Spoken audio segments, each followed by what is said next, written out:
Hola, ¿qué tal? Muy buenos días y gracias por conectarse a esta sesión informativa semanal de la Organización Panamericana de la Salud sobre la pandemia por COVID-19 en la región de las Américas, este miércoles 9 de junio del 2021.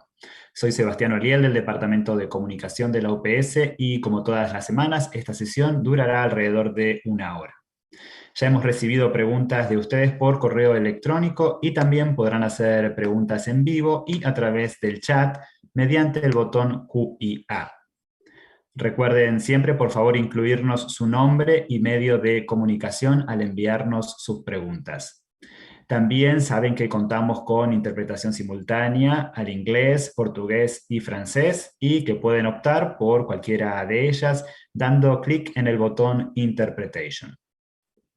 Hoy la directora de la OPS, la doctora Carissa Etienne, les informará sobre la evolución de la pandemia en la región, brindará una actualización sobre la situación de la vacunación y también de las inequidades en el acceso.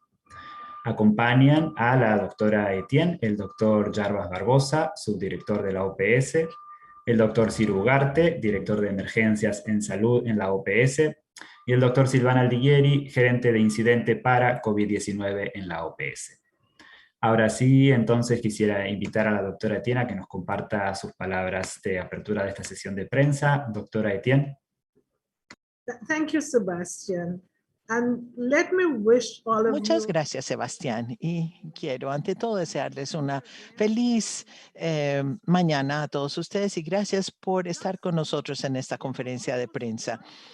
La semana pasada se registraron casi 1.200.000 nuevos casos de COVID-19 y más de 34.000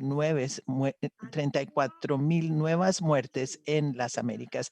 Y 4 de los 5 países con el número más alto de fallecimientos en el mundo se encuentran en nuestra región, aquí mismo.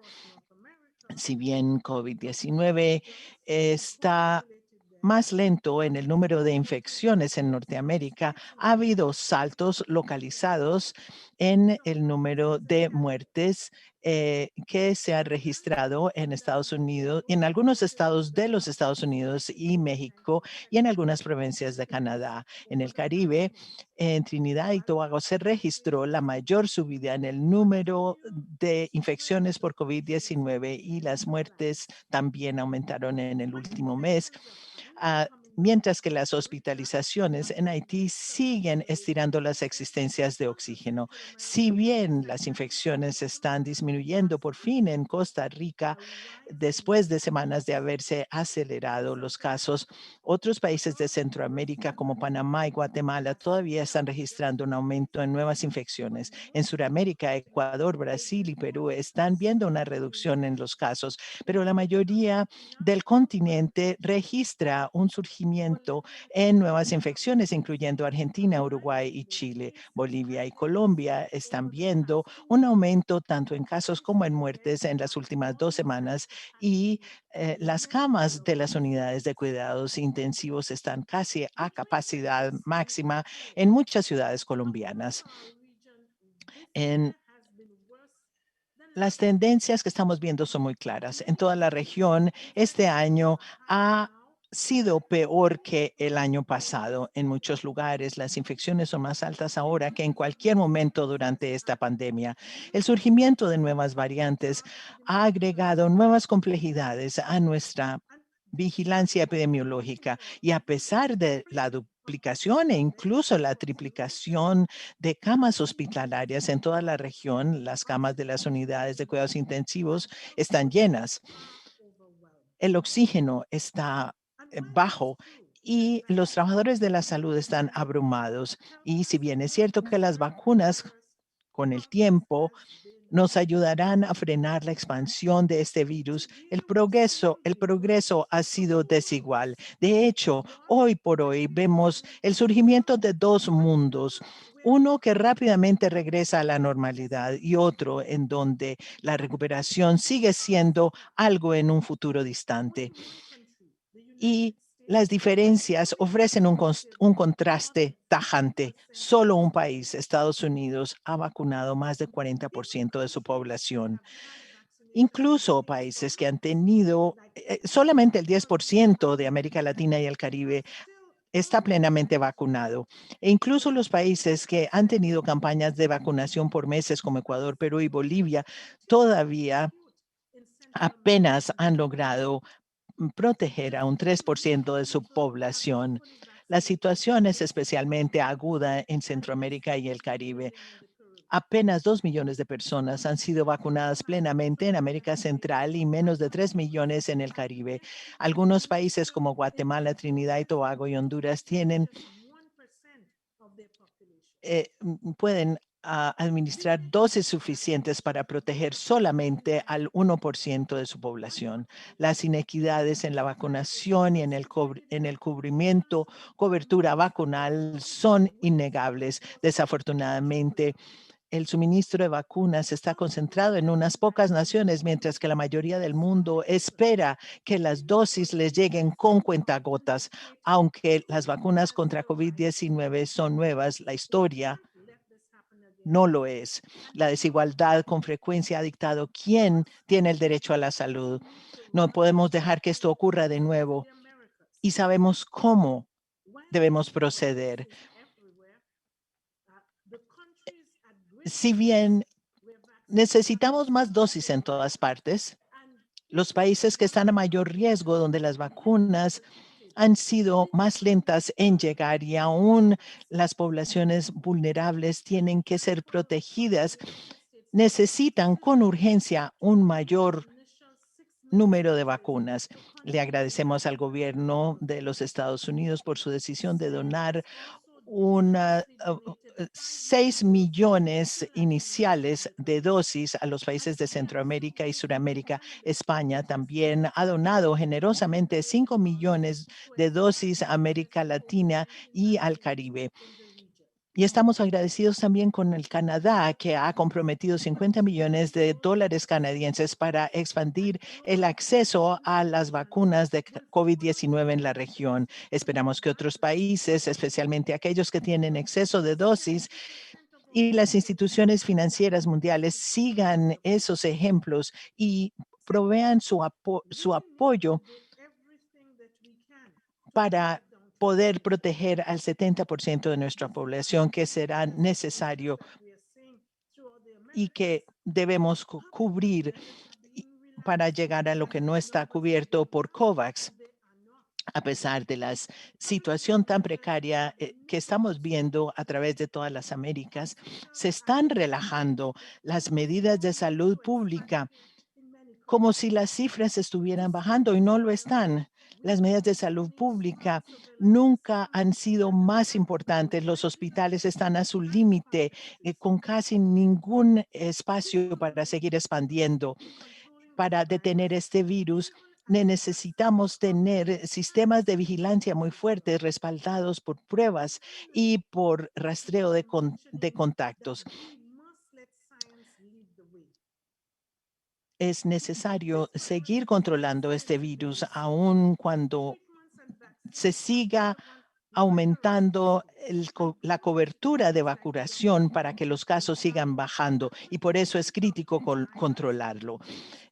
Este virus ha sido investigado extensamente y los tratamientos y las vacunas han pasado por pruebas rigurosas. Instituciones mundiales como la OMS y la OPS siguen actualizando la guía con base en la evidencia disponible más reciente. Instamos a los países a que utilicen esta guía y a que se concentren en lo que funciona. Los tratamientos no comprobados deben ser estudiados en el ámbito de los ensayos clínicos y no promovidos por la ganancia política, mientras que los pacientes más vulnerables están haciendo estrategias que no funcionan. Seguimos mirando hacia adelante y tenemos que recordar que las decisiones que tomemos ahora afectarán nuestra capacidad colectiva de controlar este virus. Si las tendencias actuales continúan, la salud social y económica y las disparidades de nuestra región seguirán creciendo aún más y serán muchos años antes de que podamos lograr controlar la situación del virus en las Américas. Si trabajamos juntos, podemos limitar el contagio de COVID-19 y avanzar hacia un mundo más equitativo y cumplir la promesa de tener salud para todos. Preguntas que nos han enviado por correo electrónico, también por el QIA estamos recibiendo preguntas de ustedes. Por favor, recuerden identificarse con su nombre y medio de comunicación al enviarnos sus preguntas. La primera pregunta que nos llegó es de Heather Brown, es en inglés, es de WCCO This Morning and Mid Morning Anchor. From Good Question Reporter, y la pregunta dice, when can we say the COVID-19 pandemic? ¿Cuándo podemos decir que la pandemia de COVID-19 habrá terminado? ¿Qué marcadores nos indicarán que esto es así? Doctor Barbosa, muchas gracias, Heather, por su pregunta. No se puede predecir cuándo va a terminar la pandemia. Sabemos que los países están haciendo sus mejores esfuerzos para reducir la transmisión, pero como lo acaba de mencionar la directora, de todas maneras tenemos algunos países en nuestra región y en otras regiones del mundo que están experimentando surgimientos en el número de casos. Entonces, tenemos que aumentar el acceso a las vacunas. Tenemos algunos modelos que nos indican que si no alcanzamos por lo menos el 70% o más de cobertura para la población, no solamente con una dosis, sino plenamente vacunado, si no implementamos el paquete de medidas amplio que puede reducir la transmisión, no vamos a poder controlar la transmisión ni reducir el impacto de COVID-19. Los indicadores que utilizamos para medir las enfermedades en general se relacionan con la morbilidad, la mortalidad, el nivel de ocupación de las camas hospitalarias y de las camas de unidades de cuidados intensivos. Entonces, solo podremos decir que ha terminado la pandemia cuando solo tengamos casos aislados o cuando no tengamos ningún caso. Y cuando ya la pandemia no tenga el impacto importante que sigue teniendo todavía, no solamente en la población misma, sino también en la situación económica y social de los países. Entonces tenemos que seguir trabajando conjuntamente porque aún se requiere mucho trabajo por realizar. Gracias, Muchísimas doctor. gracias. La próxima pregunta es de Chandra Prince de Health Policy Watch. En inglés también dice, latest statistics from a number of Las reputable. últimas estadísticas de un número de varios sitios web de buena reputación indican que ha habido un aumento del 33,8% en los casos de COVID-19 en Sudamérica esta semana. ¿Qué es lo que está impulsando este nuevo repunte de nuevas infecciones? Por favor, puede explicarnos. Y también, ¿cuáles son las inquietudes de la OMS y OPS con respecto a este aumento? Doctor Aldiquiere, muchas gracias por su pregunta. Usted menciona sitios web de buena reputación. Yo querría sugerir que el sitio web de la OPS se actualiza a diario y refleja todos los informes canalizados por todos los estados miembros y territorios de la OPS y también del Reglamento Sanitario Internacional. Estamos conectados con 50 estados y territorios 24 horas al día y la información se refleja allí en nuestro sitio web. En primer lugar, observe usted que somos un mosaico. Somos un mosaico de distintos patrones epidemiológicos en nuestra región de las Américas y entonces se incluyen datos de Norteamérica, de Centroamérica, de Suramérica y del Caribe, que son partes totalmente diferentes, pero en general la tendencia en la región de las Américas ha sido hacia la disminución en las últimas 4 a 6 semanas y esto se relaciona principalmente con la disminución de las tendencias en Norteamérica. En el mismo periodo hemos observado un aumento en las tendencias, algunas veces dramáticos aumentos en algunos países de los Andes, como por ejemplo Colombia, y también en el escudo guyanés, o sea, Surinam, Guyana y Guayana Francesa. También eh, quiero hablar del Cono Sur, Chile, Argentina, Paraguay, Uruguay y los estados del sur del Brasil. Estas subregiones han tenido tendencias fluctuantes con mayores incidencias.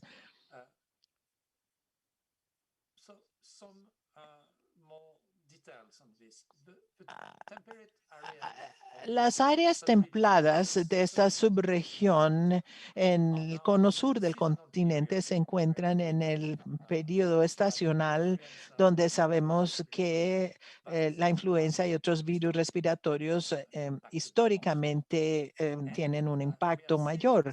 Y hemos visto efectos y vimos efectos similares el año pasado con COVID-19, donde hubo aumentos durante esta época del año. Es posible que esta estación sea más conducente a que haya transmisión de COVID-19.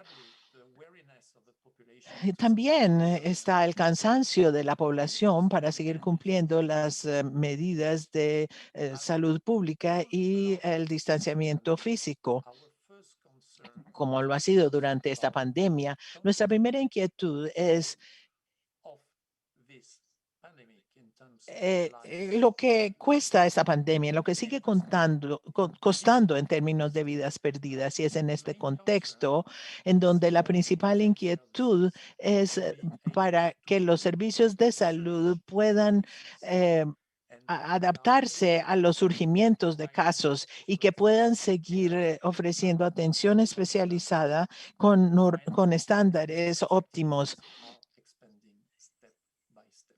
ya que los esfuerzos de vacunación van paso a paso. Espero que haya podido responder las dos partes de la pregunta que me ha hecho Chandra La Prince. siguiente pregunta nos llegó de Dora Rodríguez, de El Último de la Semana, de Radio Gran Rosario en Argentina, y dice, ¿cuál es la posición de la OPS respecto de la realización de la Copa América y particularmente de su desarrollo en Brasil, dada su situación epidemiológica.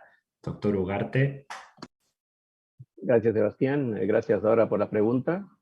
Los eventos con gran cantidad de personas que provienen de lugares lejanos y particularmente de varios países tienen una complejidad específica en función de la planificación, pero también de la evaluación y de la gestión de los riesgos de todo tipo. Uno de ellos es el sanitario.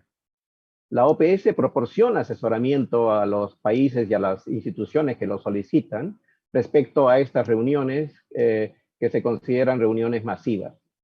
La OPS considera que el riesgo es mayor durante la pandemia de la COVID-19.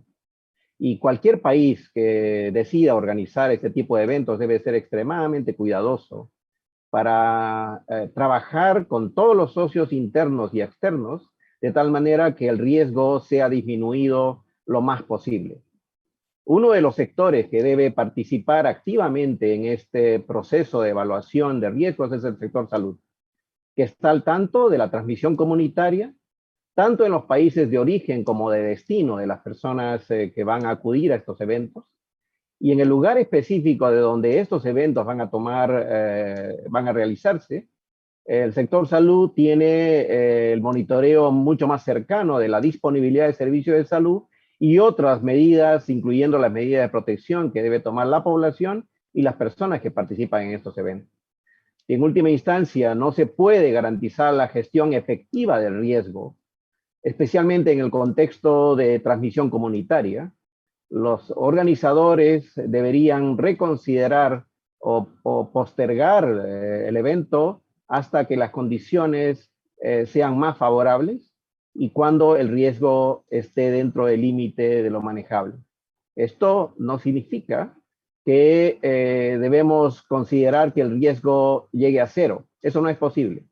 Sin embargo, en las condiciones en que estamos, es necesario tomar muchísimo cuidado para continuar con la planificación y el desarrollo de estos eventos, porque ese también es un signo de reapertura de la economía y es un área en que la población espera tener una opción de entretenimiento o de relajamiento respecto a las medidas muy drásticas que se han tomado en el pasado y al mismo tiempo proteger la salud individual y colectiva de nuestro pueblo. Gracias.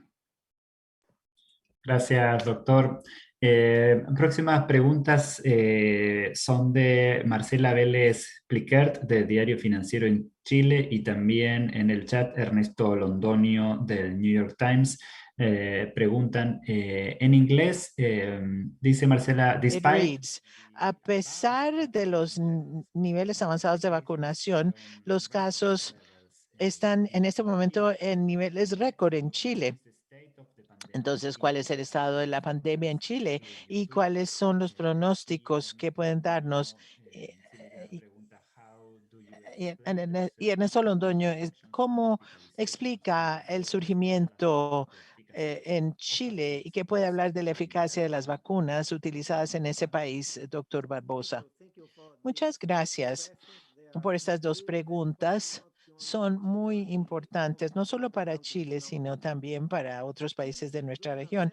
Chile ha hecho un esfuerzo importante para garantizar el acceso a la población de la vacuna y es importante reconocer este esfuerzo. Chile ya ha alcanzado una cobertura importante de inmunización para personas mayores de 50 años.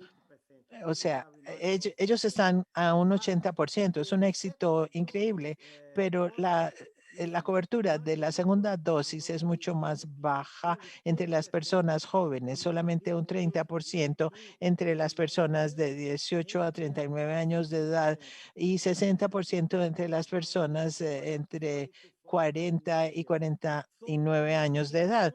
Entonces, eh, eh, es- eh, esperemos que solo hay protección total cuando la persona ha recibido no solo la primera, sino la segunda dosis y está plenamente protegida. También la explicación de los modelos que tenemos estiman que necesitamos cobertura de inmunización de un más de 70% por lo menos para producir un impacto en la transmisión. Por esta razón, necesitamos combinar el acceso a las vacunas con las medidas de salud pública. También es importante recordar que el desempeño de las vacunas es diferente.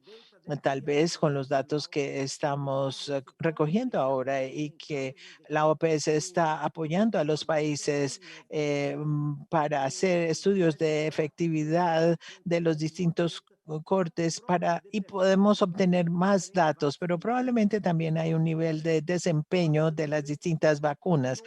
Entonces, y también es diferente la eficacia después de una sola dosis. Entonces, es necesario asegurarnos de que la persona reciba la segunda dosis también. En situaciones donde haya todavía transmisión comunitaria en el país, en el estado, en la ciudad, las personas siguen mantener las medidas de salud pública, usar mascarillas, eh, evitar aglomeraciones, mantener la distancia social. Hay un estudio que se está realizando en este momento en Chile que está haciendo un seguimiento de las personas que se han vacunado y se ha demostrado que en el grupo de personas que recibieron las dos dosis, la protección de las personas y es de un 85%. Las personas no necesitan hospitalización, etcétera. Y esto es muy importante y lleva a reducir el número de casos. Entonces tenemos que mantener todas las medidas de salud pública y también instar a las personas a que por favor reciban la segunda dosis después de haber recibido la primera, porque esto es lo que les garantiza una mejor protección. Gracias. Quisiera ahora darle la palabra para que haga su pregunta Valeria Román, periodista de Argentina. Valeria, si nos estás escuchando, tienes el piso. Hola, ¿cómo están? Mucho gusto a todos y a todas. Mi pregunta es la siguiente. Hay científicos de Perú, de Argentina, de Uruguay, de Chile, de Ecuador y Colombia que han detectado la variante C37. Popularmente se le está llamando la variante andina, pero bueno, y a nivel de Argentina, el Proyecto País de investigadores del CONICET han pedido que se la declare de interés regional para América del Sur por el aumento de la frecuencia de esta variante C37 en las muestras de pacientes. Quisiera saber, mi pregunta es, ¿la OPS va a clasificar a la C37 como variante de interés regional o va a recomendar a la Organización Mundial de la Salud que la clasifique dentro de su clasificación mundial? Gracias, Valeria. Para sumar a esta pregunta de la variante C37, también pregunta Chris Vilches del grupo El Comercio en Perú, que dice que también pregunta qué acciones está tomando la OPS frente a lo reportado por Perú, de que la variante C37 es predominante en el 80% de los casos en el país, dice, y también dice si la variante C37 es de preocupación, dado que dice que en esa segunda ola en Perú ha registrado 90.000 muertes. El Perú ha registrado 90.000 muertes debido al coronavirus. Doctor Alighieri. Sí, gracias por esas dos preguntas de Valeria Román y Chris Vilches. Voy a tratar hay aspectos muy ligados en esas dos series de preguntas. Yo voy a tratar de combinar mis puntos.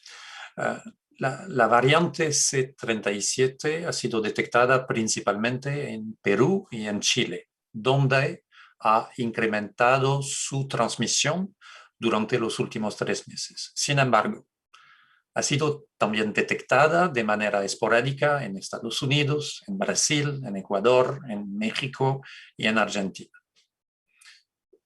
Ya que esa variante se ha detectado también en algunos países de Europa, actualmente el grupo de trabajo en genómica y evolución viral de la OMS, que incluye expertos de la OPS, está evaluando la información disponible a nivel mundial para sustentar su clasificación como variante de interés o variante de preocupación. Sin embargo, hasta el momento no existe evidencia suficiente para la clasificación como variante de interés o variante de preocupación y no se ha demostrado que sea más agresiva, letal o que se escape de la respuesta inmune por vacunación. Asimismo, el patrón de incremento se ha observado de manera localizada solo en algunas áreas geográficas y no de manera extendida o predominante en varios países. Ahora, cuanto a las preguntas específicas con Perú sobre la variante C37. El proceso por el cual un linaje desplaza a otros en un área geográfica de alta transmisión es un fenómeno esperado que se ha observado en varios países, no únicamente en nuestra región, pero también en otras regiones del mundo. Sin embargo, es importante resaltar el trabajo de vigilancia genómica realizado en Perú y que ha permitido determinar cuáles son las variantes de mayor circulación en el país. En este proceso de vigilancia,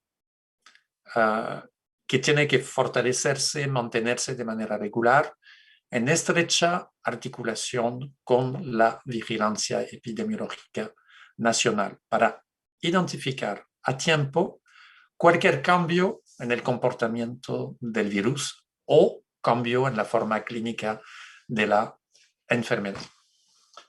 Quisiera aprovechar para destacar que cada país tiene autonomía para clasificar de manera nacional o local una variante como de preocupación o de interés, de acuerdo con sus propios análisis epidemiológicos y sus patrones de transmisión y a su evaluación de riesgo.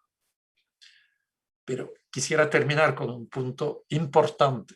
Es importante destacar que hasta el momento todas las medidas de prevención y control en salud pública, incluyendo las vacunas disponibles, han demostrado ser herramientas eficientes para detener la transmisión del virus SARS-CoV-2, independientemente del tipo de variante, ya sea variante de interés o variante de preocupación o cualquier otra de las muchas, debería decir muchísimas variantes que están co-circulando actualmente a nivel mundial y en las Américas.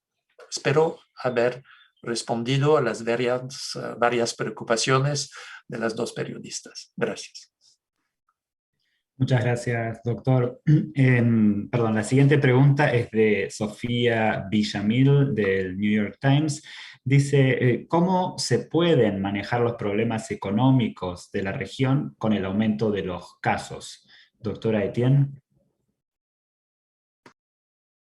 So let me thank Sophia for this question. Permítame agradecer a Sofía por esta pregunta. Permítanme comenzar indicando que la desigualdad está alimentando esta pandemia.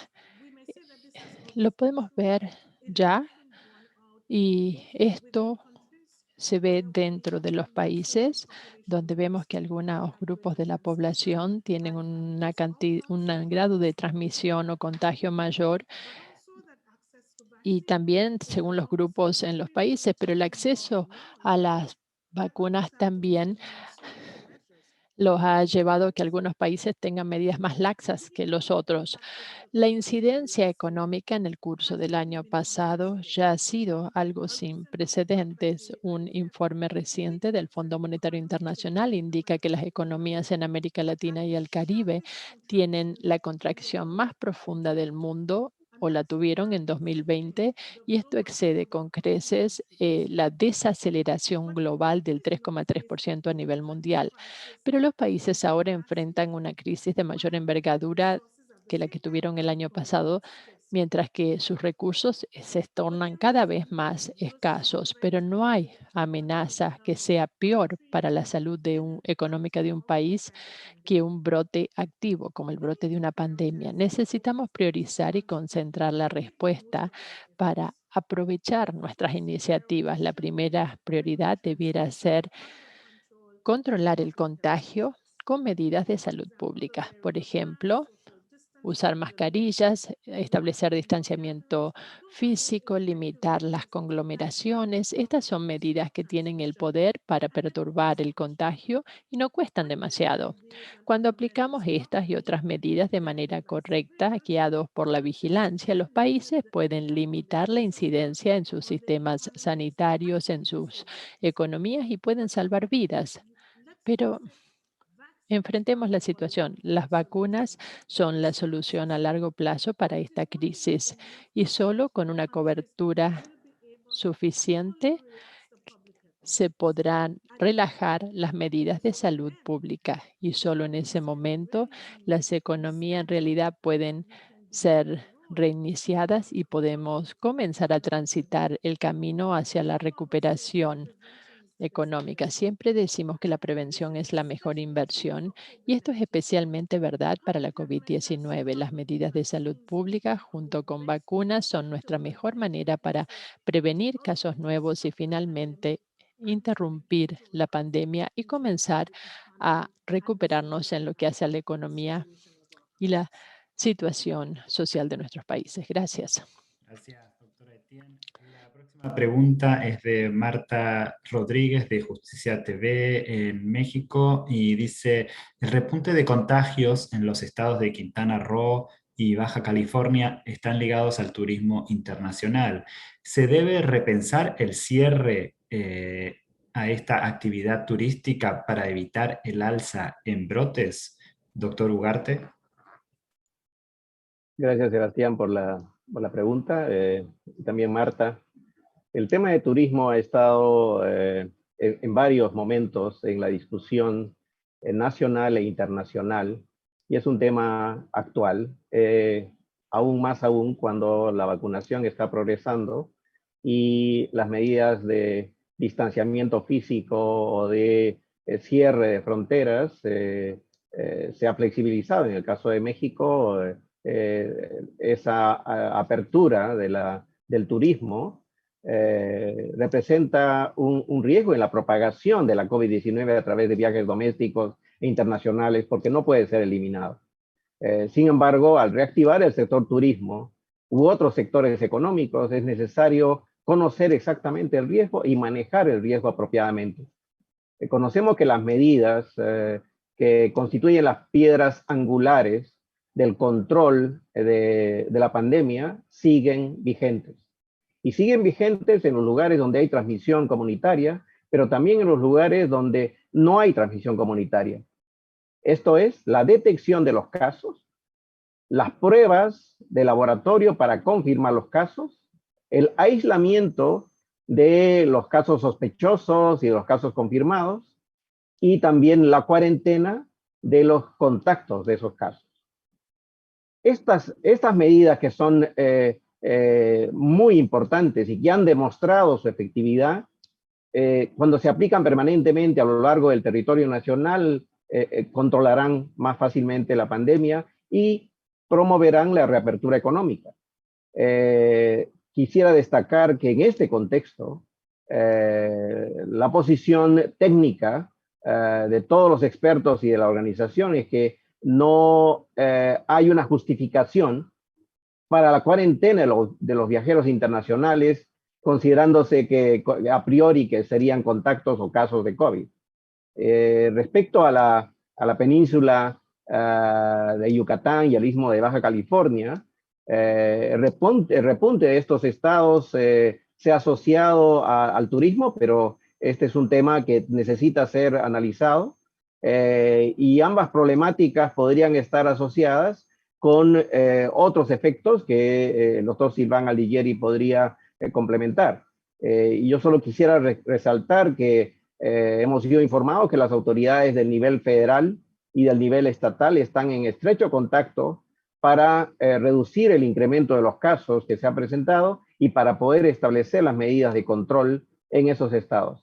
No es prudente asociar los brotes con el turismo internacional a priori, y de hecho la implementación de las medidas que acabo de mencionar es un elemento fundamental para la reapertura económica, pero también para proteger a la población.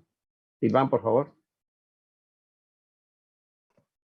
Sí, solo aprovecho para agregar otra pregunta que nos llegó vinculada con México, de Natalia Vitela, reportera de Reforma, y preguntaba justamente si se prevé también un repunte en México con los casos ocurridos en Baja California. Sí, gracias por esa segunda pregunta en el contexto de México. Yo creo que todas esas dos preguntas tienen que relacionarse, reflejarse en el análisis de la situación epidemiológica. México notifica a la OPS de manera diaria bajo el Reglamento Sanitario Internacional. Además, nos provee con tablas actualizadas y una información epidemiológica pública con un semáforo rojo, naranja, amarillo y verde que permite tener una fotografía precisa de las tendencias en tiempo real en sus 32 entidades federales, estados y el Distrito Federal. En esa semana, ningún estado se encuentra clasificado en semáforo rojo. Si bien las tendencias siguen a la baja en la mayoría de los estados, Baja California del Sur, Tabasco, Yucatán subieron al nivel naranja. Es un total de 4 entidades federales, incluyendo a Quintana Roo. Y eso se relaciona con los comentarios del doctor y la situación descrita por el doctor Ugarte en aspectos de turismo. Los estados de Sinaloa, Sonora, Campeche y Veracruz subieron a la clase amarillo. Al contrario, la Ciudad de México, el Estado de México, Michoacán, Puebla, Zacatecas bajaron al nivel verde. Por supuesto, la situación en estados más turísticos, tales como las entidades de la península de Yucatán, los 3 estados de la península y los 2 estados del istmo de Baja California, necesitan una evaluación muy precisa dado sus conexiones nacionales e internacionales. Hemos sido informados por las autoridades sanitarias federales de contactos estrechos con esos estadios de riesgo mencionados en esas 2 zonas del país, reactivando las medidas preventivas y promoviendo la vacunación. Para revertir una curva, el máximo de personas debe vacunarse en el más corto tiempo posible. Para tener un impacto en la dinámica de transmisión de la COVID-19 y salvar más vidas, la cobertura actual de 25% de los adultos debería aumentarse de manera importante. Pero es un enfoque, ese comentario aplica a todos los países de la región. Es importante recordar que el primer impacto esperado de la campaña de vacunación es de salvar vidas en grupos de población más en riesgo de una forma severa de la COVID-19 y en una segunda etapa de lograr coberturas más altas en la población general para impactar en la dinámica de la transmisión. La vacunación también las actividades de vacunación tienen que acompañarse con una intensa comunicación sobre los beneficios de las vacunas y con una comunicación sobre los riesgos de aflojamiento de las medidas de salud pública que estamos observando en algunos países en este momento. Espero haber cubierto, obligado, expandido los comentarios sobre aspectos relacionados con el turismo y con las tendencias en la República Federal de México. Gracias.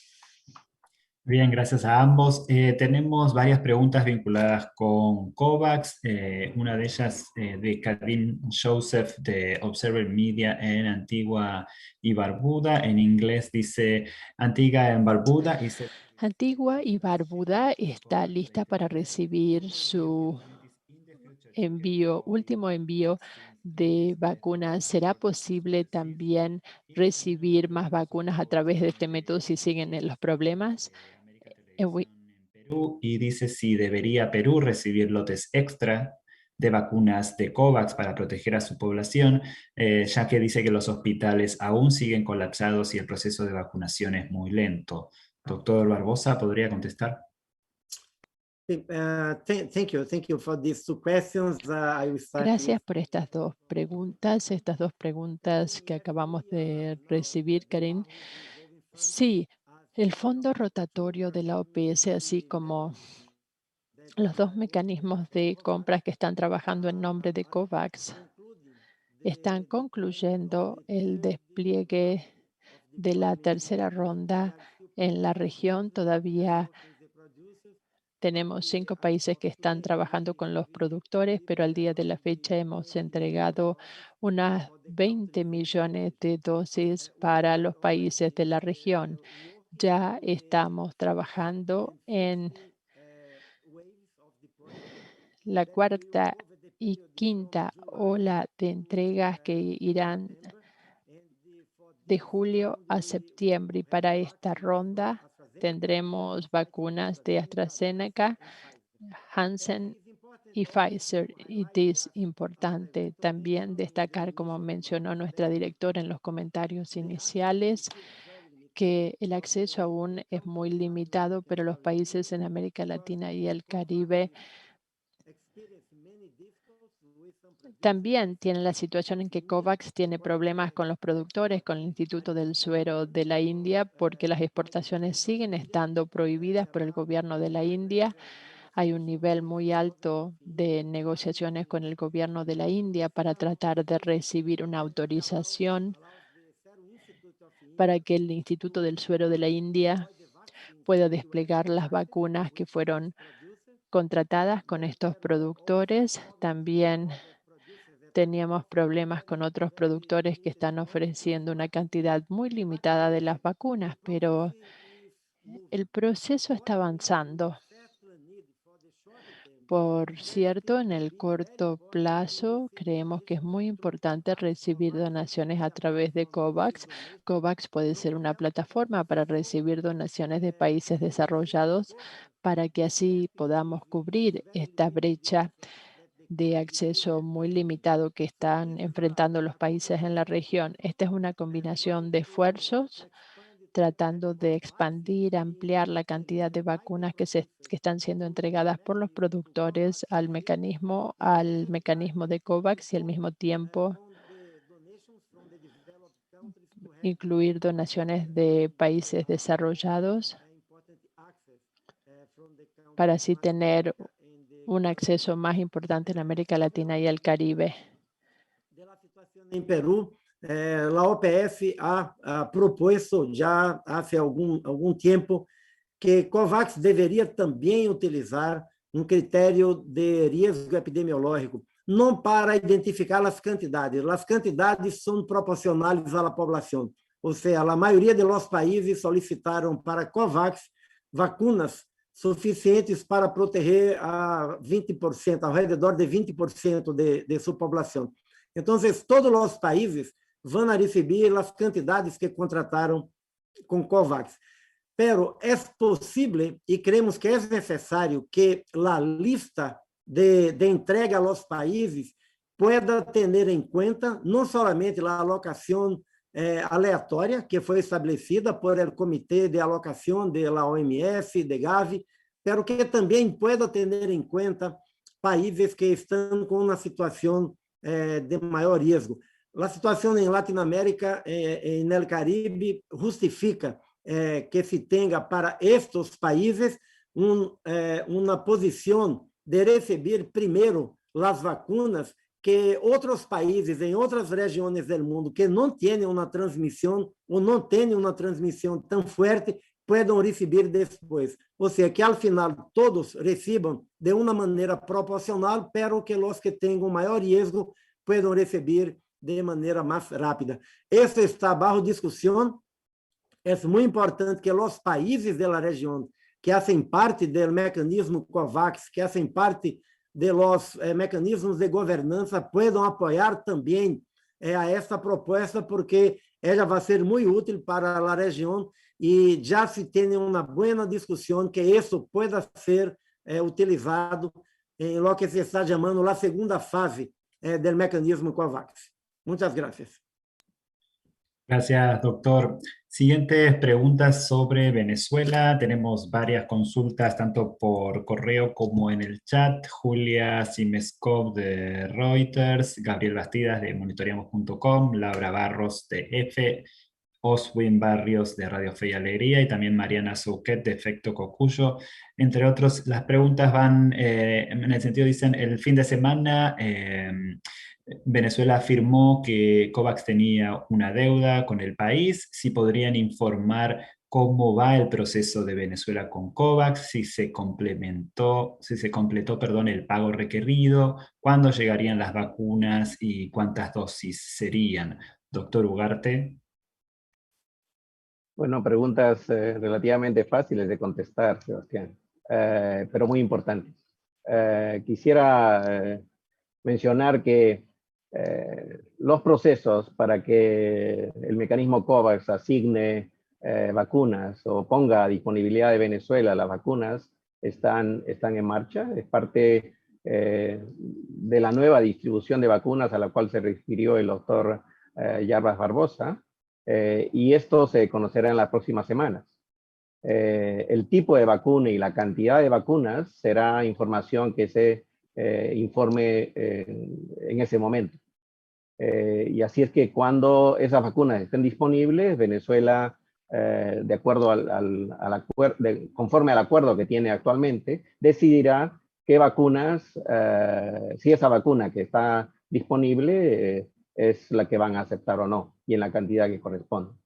En relación con la información sobre el pago, existe, hasta este momento no tenemos confirmación que el pago se haya completado, es decir, todavía hay un balance de 10 millones, y nosotros esperamos que la decisión del mecanismo COVAX sea favorable para la población venezolana y para todos los países de la región, y en ese sentido esa decisión estará vinculada también a otros procesos internos que requieren estar en marcha. Y en ese sentido quisiera resaltar otra vez la apertura de todas las partes internas e internacionales de procurar mayor cantidad de vacunas y más pronto posible para Venezuela. Creo que en ese sentido hay muchísimas opiniones conjuntas respecto a ese proceso, pero al mismo tiempo hay la preocupación de que es necesario avanzar con mayor propiedad y podamos tener información respecto a el avance de los procesos internos y al mismo tiempo el pago que se tiene que realizar y también del tipo de vacunas que seguramente, como dije, estarán disponibles. No creo que esas vacunas estén disponibles muy pronto. Sin embargo, está en el proceso que está afectando a todo el mundo y esperamos que Venezuela y algunos otros países de la región de las Américas tengan prioridad debido a que no han recibido todavía vacunas suficientes del mecanismo COVAX. Gracias. Gracias, doctor. Siguiente pregunta es de Katia Rojas Toro de Destino Panamá y dice que el Reino Unido está mostrando una alza rápida en la incidencia de casos de COVID-19 impulsada por la variante Delta. Y pregunta, ¿qué tan peligrosa es Delta para el control de la pandemia y qué tan transmisible es en comparación con Alfa? Doctor Aldiguieri. Sí, gracias, Sebastián. Como la periodista menciona Reino Unido, es importante tomar en cuenta el contexto epidemiológico de este país durante las últimas semanas, incluyendo con una campaña de vacunación muy activa. Durante la última semana, el promedio de nuevos casos diarios en este país ha sido de 5.600 casos y el promedio de fallecidos por día ha sido de 7 fallecidos. En el Reino Unido, desde finales de mayo, efectivamente se está detectando un aumento de las tendencias después de la detección de la variante Delta, que ahora representa un porcentaje alto de las secuencias publicadas por las autoridades sanitarias de este país. El proceso por el cual un linaje del virus SARS-CoV-2 desplaza a otros linajes en un área geográfica de alta transmisión es un fenómeno esperado que se ha observado en varios países. Yo lo había mencionado en una pregunta anterior. Al día de hoy, la variante Delta, en realidad un sublinaje de esa variante, que es el B16172, esa variante Delta ha sido detectada y secuenciada en 9 países y territorios de las Américas, en América del Norte, en América del Sur y en el Caribe. La variante Delta ha demostrado tener una capacidad de transmisión más alta al ser comparada incluso con otras como la variante Alfa. Sin embargo, esa variante no es particularmente agresiva y se ha podido determinar que todas las vacunas licenciadas y disponibles en este momento son eficientes con esa variante y por lo tanto la vacunación en conjunto con todas las medidas de control y prevención conocidas, incluyendo las medidas de salud pública, deben ser mantenidas para controlar su transmisión. Espero haber respondido a la pregunta de Destino Panamá. Gracias. Gracias, doctor. Siguiente pregunta de Matías Loewi de Medscape en español. Dice que España resolvió autorizar el ingreso de turistas que hayan sido inmunizados con vacunas autorizadas o certificadas por la EMA o la OMS, lo que deja afuera a millones de latinoamericanos que recibieron otras fórmulas que hasta ahora no tienen esos avales. Dice que esto es una potestad de cada país, pero pregunta si tiene lógica desde el punto de vista de salud, sobre todo cuando el mensaje que recibe la gente desde sociedades científicas y autoridades sanitarias es que no elijan las vacunas, sino que se apliquen la primera que tengan a su alcance. Doctor Barbosa. Gracias por la pregunta, Matías. La OPF y la OMS, desde hace algunas semanas, cuando empezó ese debate sobre la solicitud de vacunas para autorizar ingreso de turista, ha subrayado bien que en una situación en el mundo donde hay un acceso tan limitado por parte de países, essas regulaciones pueden ampliar la inequidad del acceso, puede ampliar a inequidad entre os países e ao interior de cada país. O mais importante, como ha subrayado incluso el Dr. Ugarte, é a manutenção de todas as medidas de vigilância, de prevenção, para que se pueda, os países que vão retomando as atividades de turismo, hacerlo de maneira muito vigilante, para que se pueda ter uma identificação rápida, para que se pueda manter as medidas de prevenção.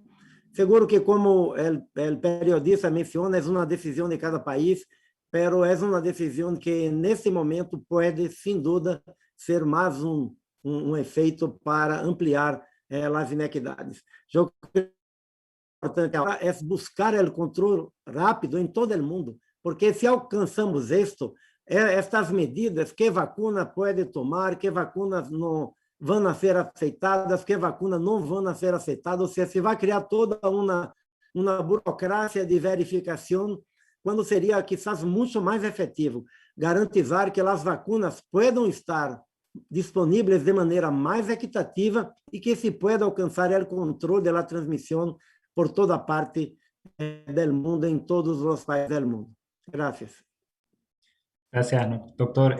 Siguiente pregunta de Lidia López de La Prensa en Nicaragua. Dice, ¿qué valoración pueden dar sobre el proceso de vacunación en Nicaragua? Dice que el Ministerio de Salud hizo esta semana una pausa para aplicar las primeras dosis, pero se desconoce cuál es el alcance que ha tenido este proceso.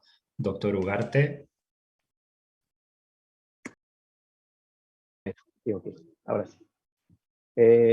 Bueno, no tenemos, Nicaragua no ha reportado hasta este momento los detalles del proceso de vacunación. Sin embargo, a través de los medios de comunicación oficiales se han mencionado el cronograma de las segundas dosis que serán aplicadas, indicando los municipios en los que se estaría vacunando. En ese sentido, hay esa información que está disponible. Tenemos también información que en este momento el gobierno dispone de las dosis necesarias para completar el esquema de vacunación de las personas que recibieron las primeras dosis. El ministerio, como saben, inició la vacunación el 7 de abril y hasta hoy se cumplen 9 semanas entre las primeras dosis aplicadas y la fecha en que tiene que iniciarse la aplicación de la segunda. De tal manera que en ese sentido el cronograma estaría ajustado a esos tiempos que hemos mencionado. Por supuesto, la información más detallada es siempre necesaria para que tanto la población como los procesos de planificación se desarrollen adecuadamente para que la vacunación sea oportuna, pero también proteja a las poblaciones que están en alta prioridad o en alto riesgo y son prioritarias para reducir el fallecimiento a la hospitalización de casos graves. Gracias. Muchas gracias, doctor. Y ya estamos llegando al final casi de nuestra sesión de prensa de hoy. La siguiente pregunta que nos llegó vinculada con la producción de vacunas en la región dice en inglés, what would Latin America and the Caribbean have?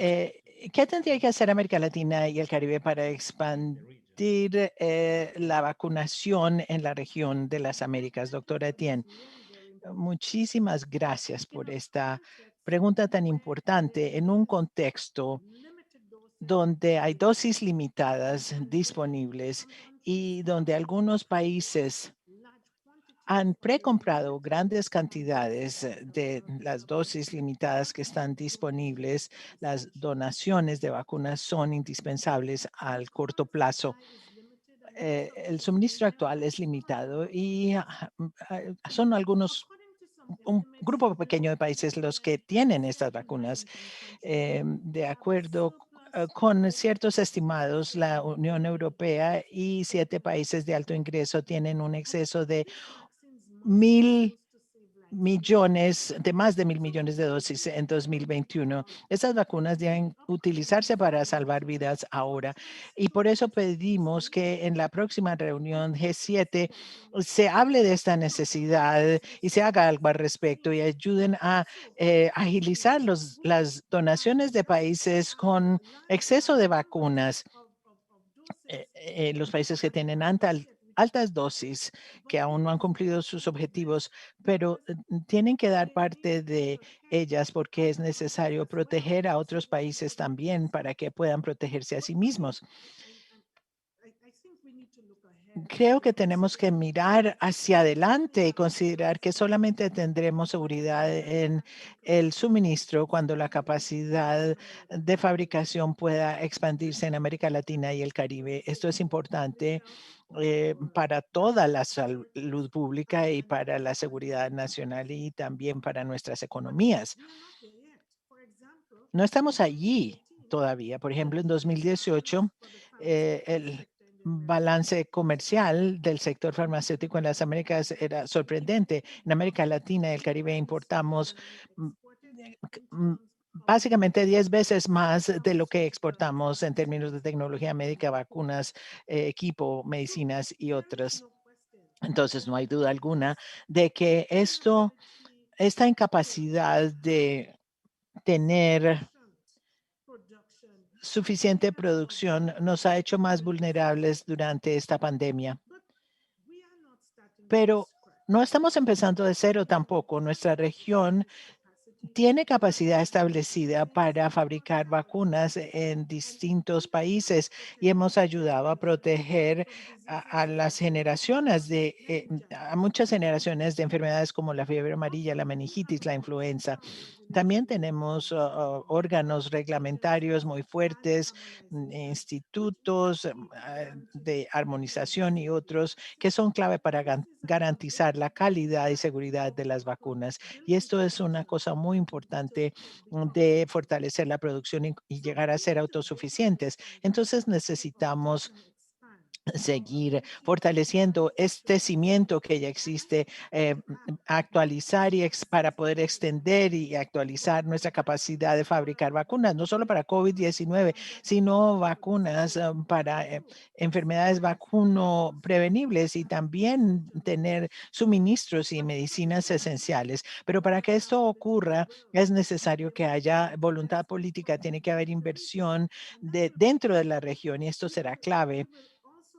También necesitaremos el apoyo de los países internacionales, de los socios internacionales que tenemos.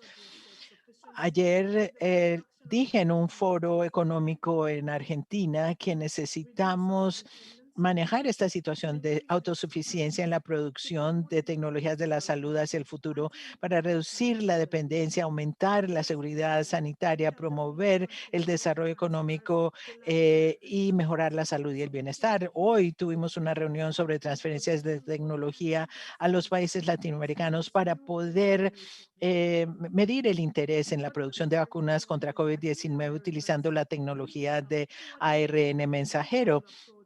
En las Américas necesitamos un enfoque regional coordinado con el liderazgo del gobierno, con la inversión del sector privado, con la expansión de la capacidad tecnológica y de investigación y la cooperación internacional. Y esto es muy cierto al mirar hacia América Latina y el Caribe. Yo quiero apartarme un poco de las Américas en este momento del mundo para enfocarme en Latinoamérica y el Caribe. Solamente es una inversión a largo plazo lo que garantizará que todos podamos tener las vacunas que necesitamos para frenar esta pandemia y también que tengamos las medicinas esenciales para manejar toda la gama de enfermedades que afectan a nuestras poblaciones y que tengamos suficiente equipo y que tengamos suficientes suministros. Y no sé por qué debemos importar EPP. ¿Por qué se nos acaba el EPP? ¿Por qué no tenemos autosuficiencia en cosas tan sencillas como esto? Tenemos que mantener la pandemia bajo control y detener la próxima, pero para poder hacerlo tenemos que estar preparados para esa próxima pandemia. Muchas gracias por estar con nosotros y hasta la semana entrante. Por favor, estén con seguridad siempre. De hoy. Recuerden que pueden encontrar más información sobre COVID-19 y el trabajo de la OPS en nuestra página web www.pajo.org/coronavirus y también pueden encontrar allí informes diarios con la situación actualizada de la pandemia en la región. Nuevamente, gracias por acompañarnos y sigamos cuidándonos. Saludos.